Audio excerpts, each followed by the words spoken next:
Здравствуйте, ребята! Суммативное оценивание за раздел через тернии к звездам. Прочитайте текст.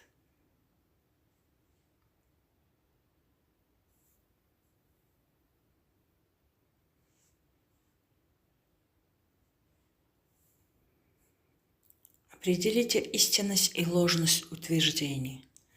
В мире все имеет конец. Истина. Звезд меньше, чем людей. Ложь. За одну жизнь можно долететь до звезды. Ложь.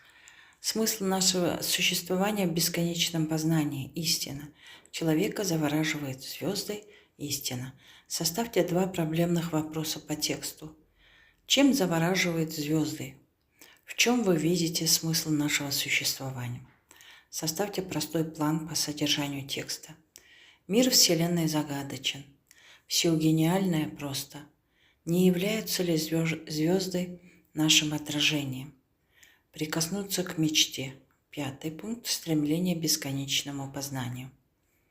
Представьте данную информацию в виде презентации, содержащей таблицу. Вот примерная презентация в виде таблицы.